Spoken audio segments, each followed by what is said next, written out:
केसर use केलेले आहे। हा पूर्णपणे कलर केसरचा आलेला आहे। तर ही क्रीम ताईंना पाहिजे आहे का? मला व्हॉट्सअपला बघून त्यांनी फोन केला होता, तर त्यांना पाहिजे, त्यांच्यासाठी मी हा व्हिडिओ बनवत आहे की त्यांना लावून दाखवलं की फेस कसा दिसत आहे। आता बघा फेसवर मी फेस धुतला, आता नाही धुतला, मगाशी धुतला, अर्धा एक तास झालेला आहे। तर हा व्हिडिओ बनवायला थोडा वेळ झाला, अर्धा एक तास झाला फेस धुवून, पण फेसवरती मी काहीही लावलेलं नाही आहे बघा। तर मी आता ना ही क्रीम तुम्हाला यूज करून दाखवते, कॅमेरा असाच धरून। तर ह्याच्यामधली ही आहे ना, ती कस्टमरसाठी आहे, पण ह्याच्यामध्ये ही माझ्यासाठी मी ठेवलेली आहे, कारण मी सुद्धा वापरते। तर मी लावून दाखवते ऑन कॅमेरा। तर हे बघू शकता, मी एवढी यूज केली आहे, माझ्यासाठी पण बनवली होती। तर आता मी लावून दाखवते, अप्लाय करून दाखवते तुम्हाला। आणि हात दिसत असेल तुम्हाला, तर हात माझे ना मेहंदी भिजवली, लावली, त्याच्यामुळे हात असे झालेले आहेत। तर हाताकडे लक्ष नका देऊ।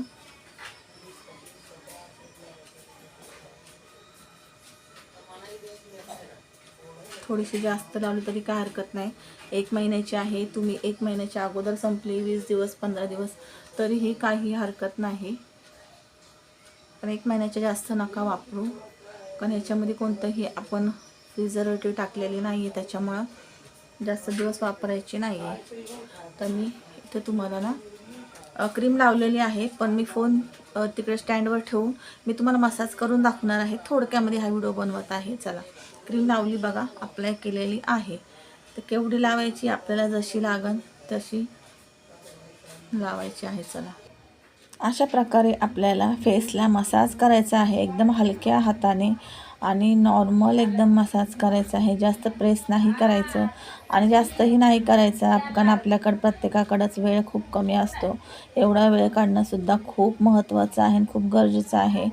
आपण ज्यावेळेस क्रीम लावून असं या प्रकारे मसाज करतो, त्यावेळेस आहे ना, आपले चेहऱ्याचे खूप सारे प्रॉब्लेम इथं सॉल्व्ह होत असतात, किंवा खूप साऱ्या गोष्टी ना इथं क्लिअर होत असतात, म्हणजेच की रिंकल, डार्क स्पॉट, पिगमेंटेशन, किंवा जे आपल्याला वेळेनुसार वयानुसार जे चेहऱ्याला प्रॉब्लेम्स होत असतात, किंवा आपल्या फेस कटिंग वगैरे, म्हणजे ना फेसचा मसाजही होतो, क्रीमही पूर्णपणे फेसमध्ये ॲब्झॉर्ब होते, फेसचा मसाज होतो, फेसला छानपणे बोलतो ना आपण ब्लड सर्क्युलेशन होतं फेसचं, म्हणजे जे काही प्रॉब्लेम होणार असतात किंवा झालेले असतात ते ना इथं आपले 50% तरी सॉल्व्ह होतात। म्हणून क्रीम कोणतीही लावताना त्यावेळेस आहे ना, आपल्याला असा मसाज करणं खूप गरजेचं आहे। तुम्ही साधं रोज वॉटर जरी लावता तेव्हाही तुम्हाला अशा प्रकारे मसाज द्यायचा आहे। टायटनिंग स्किनचा मसाज आहे बघा हा, कारण कसं होतं, वयानुसार आपली स्किन लूज पडलेली असते, त्याच्यामुळे आपल्याला या प्रकारे मसाज द्यायचा आहे।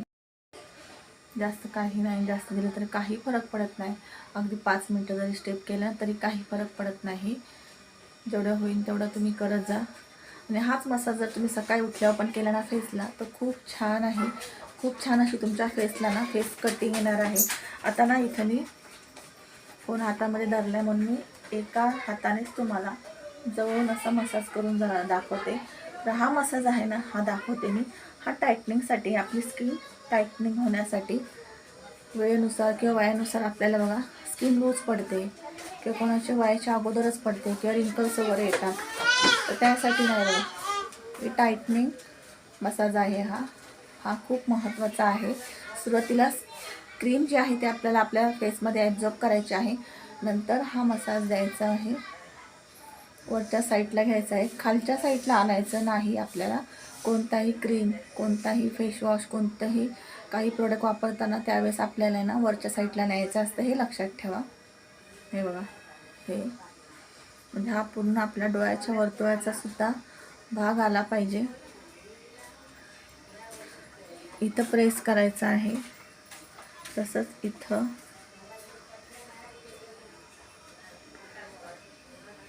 फोरहेडचं पण तुम्हाला दाखवलं मी। तर नक्कीच मैत्रिणींना समजलं असेल की क्रीम लावल्यावरती थोडक्यात मसाज कसा करायचा, हे एक टिप्स होते। चला तर मग बिफोर आणि आफ्टर नक्की फरक सांगा, तुम्हाला कोणता फरक जाणवतोय, तुम्हाला क्रीम लावल्याच्या नंतरचा फरक कसा वाटला ते नक्की मला सांगा। किती छान असं बघा, एकदम शाईन असं फेसला आलेली आहे, क्रीम लावल्याच्या नंतर रेडनेस असा तो केसरचा जो कलर आहे तो आपला पूर्णपणे फेसवरती उतरलेला आहे. ह्याचे डेली यूजने रिझल्ट खूप छान आहेत.